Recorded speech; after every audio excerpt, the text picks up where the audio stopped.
প্ৰথমে মোক প্ৰাৰ্থীটো প্ৰদান কৰাৰ কাৰণে আমাৰ দলৰ সভাপতি সন্মানীয় প্ৰমোদ বড়ো ডাঙৰীয়াদেৱক মই ধন্যবাদ জনাইছোঁ। আজি আমি UPPL দল হিচাপে মানাহ চেৰপাং সমষ্টিৰ পৰা আজি এটা আমাৰ কাৰণে খুব শুভ দিন, সোমবাৰ, সেইটো শিৱৰ দিন। এই কাৰণে যিহেতু মই শিৱভক্ত মানুহ, গতিকে শিৱ মন্দিৰ, কালী মন্দিৰ আৰু গণেশ মন্দিৰ মই পূজা অৰ্চনা কৰি পেলাই আজি মনোনয়ন দাখিল কৰিব আহিছোঁ। যিহেতু মই পাণবাৰী কালী মন্দিৰটো এটা জাগ্ৰত কালী মন্দিৰ, গতিকে আমাৰ পাণবাৰী বজাৰ কমিটিয়ে এই জাগ্ৰত মন্দিৰটো নিৰ্মাণ কৰিবৰ কাৰণে মোকে দায়িত্ব অৰ্পণ কৰিছিলে আৰু এই দায়িত্ব অৰ্পণ কৰাৰ পাছৰ পৰা মই মা কালীৰ চৰণত সদায় শ্ৰদ্ধা কৰোঁ, পূজা কৰোঁ। সেই পূজাই মোক যোৱাবাৰ অন্ততঃ মোক আশীৰ্বাদ দিছে আৰু এইবাৰো যাতে মা কালীয়ে আশীৰ্বাদ দিয়ে, শিৱ বাবাই আশীৰ্বাদ দিয়ে, গণেশে যদি আশীৰ্বাদ দিয়ে, প্ৰত্যেকটা 3টা মন্দিৰত দৰ্শন কৰি পেলাই আজি ইয়াত মনোনয়ন পত্ৰ দাখিল কৰিবলৈ আহিছোঁ। তাৰ লগতে মানাহ চেৰপাংবাসী কমচে কম হাজাৰ মানুহে ইয়াত অংশগ্ৰহণ কৰিছে। এই অংশগ্ৰহণে আজি স্পষ্ট কৈছে যে মানাহ চেৰপাং সমষ্টিত কোনো মানে দ্বিতীয় পক্ষ, তৃতীয় পক্ষ তেনেকৈ আমাৰ লগত ফাইট কৰিব পৰা কোনো ক্ষমতা আজিৰ দিনত নাই বুলি আমি ক'ব পাৰোঁ।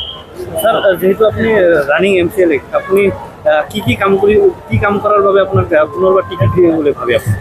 প্ৰথমে আমাৰ শান্তি প্ৰতিষ্ঠাপক তথা আমাৰ BTRC সন্মানীয় প্ৰমোদ বড়ো ডাঙৰীয়াদেৱৰ যি নীতি আৰু আদৰ্শ আৰু 26টা জনগোষ্ঠীক আঁকোৱালি লৈ পেলাই যি ভিজন আৰু মিছন ডকুমেণ্ট লৈ পেলাই আৰু বিভিন্ন জাতিক মৰ্যাদা দি পেলাই আজি যি ধৰণে কাম কৰিছে, সেই কাম কৰাটো দেখা পাই পেলাই আমাৰ সমষ্টিবাসী ৰাইজে আকৃষ্ট হৈ পেলাই তেওঁলোকে আজি স্বতঃস্ফূৰ্তভাৱে UPPL দলক যোগদান কৰিছে। থুৰিবাৰী সমষ্টিত 19 নং থুৰিবাৰী সমষ্টিত অসম গণ পৰিষদ দলে মোক প্ৰাৰ্থীত্ব প্ৰদান কৰিছে আৰু এই থুৰিবাৰী সমষ্টিটোত সকলো জাতি জনগোষ্ঠীৰ নিৰাপত্তা সুনিশ্চিত কৰাৰ স্বাৰ্থত বিভিন্ন মানুহৰ মাটিৰ অধিকাৰকে আদি কৰি বিভিন্ন ধৰণৰ সমস্যা আছে, এই সমস্যাবোৰ সমাধান কৰাৰ স্বাৰ্থত আমি অসম গণ পৰিষদ দলে BTC কাউন্সিলত যাতে এক শক্তিশালী আৰু বলিষ্ঠভাৱে যাতে কথাবোৰ উত্থাপন কৰি ৰাইজৰ সমস্যাবোৰ সমাধান কৰাৰ ক্ষেত্ৰত আমি বলিষ্ঠভাৱে কাম কৰিব পাৰোঁ, তাৰ কাৰণে আমি অসম গণ পৰিষদ দলে এই 19 নং থুৰিবাৰী সমষ্টিত প্ৰাৰ্থীত্ব আগবঢ়াইছোঁ। দলে মোক প্ৰক্ষেপ কৰিছে, আমাৰ দলৰ সন্মানীয় মুৰব্বী প্ৰমোদ বড়ো ডাঙৰীয়াদেৱে মোক এইবেলি 19 নং থুৰিবাৰী সমষ্টিৰ পৰা প্ৰাৰ্থীত্ব প্ৰক্ষেপ কৰিছে আৰু এইবেলি মই বিপুল ভোটত জয়ী হ'ম বুলি মই আশাবাদী। আজিৰ তাৰিখততো মই ভাবোঁ মোৰ কোনো ফেক্টৰ নাই, কোনো দলে কোনো ফেক্টৰ নহয় বুলি মই ভাবোঁ। 17 নম্বৰ ছবাইজাৰ সমষ্টি UPPL মোক প্ৰাৰ্থী হিচাপে বাছনি কৰিছোঁ, তাৰ বাবে আমাৰ মুৰব্বী প্ৰমোদ বড়ো মই বহুত ধন্যবাদ যাচিছোঁ। আজি আৰু বেছি নকওঁ, আমি আশা ৰাখিছোঁ আৰু আমি বিশ্বাসী 17 নম্বৰ ছবাইজাৰ সমষ্টি UPPL কেণ্ডিডেট হিচাপে মই জয়ী হ'ম। আপনাৰ কালো প্ৰতিদ্বন্দ্বা বুলি আমি নকওঁ, মোটামুটি ডাইৰেক্টলি UPPL আমি জিকিম ছবাইজাৰ সমষ্টি। হ'ল 6 দিনৰ মই 4 দিন মানুহৰ মাজত সোমাব পাইছোঁ আৰু সোমাব পাই মই ইমান সুখী হৈছোঁ। মানুহ মোক এনেকৈ লৈছে আঁকোৱালি, আজিৰ দিনতো মই আজিয়ে জয় হৈছোঁ আৰু ক'বলৈ আৰু সীমা নাই। মানুহক মই কি দি যে শান্তি কৰিম, মানে সীমাই নোহোৱা হৈছে, সুখৰ সীমা।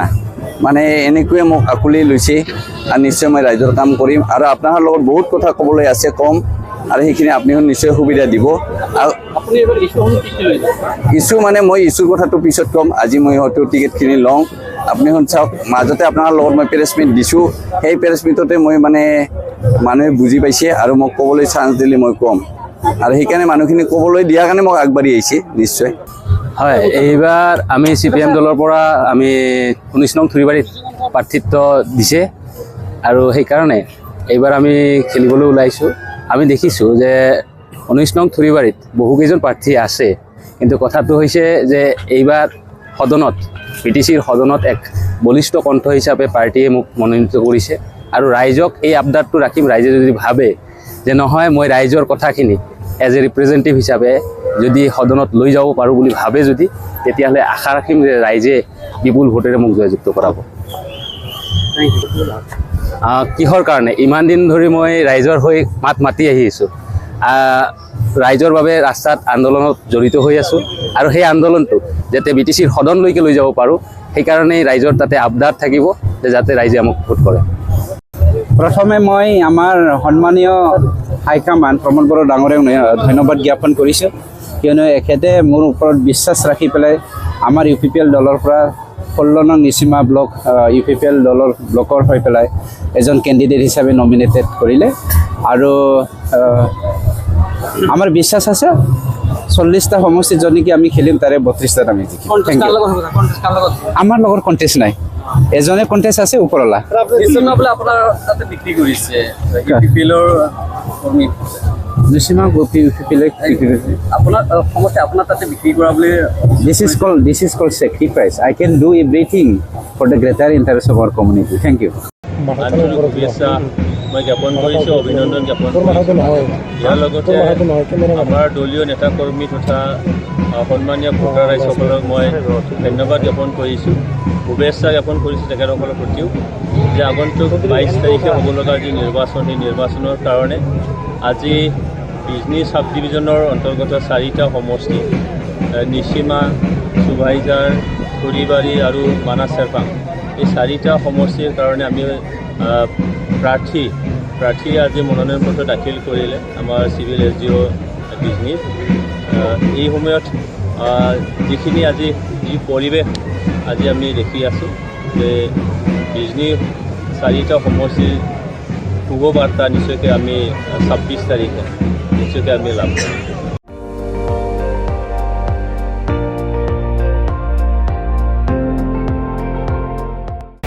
আপুনি চাই আছে ND24, সৰ্বশ্ৰেষ্ঠ নহয় সৰ্বোত্তমৰ দৌৰত।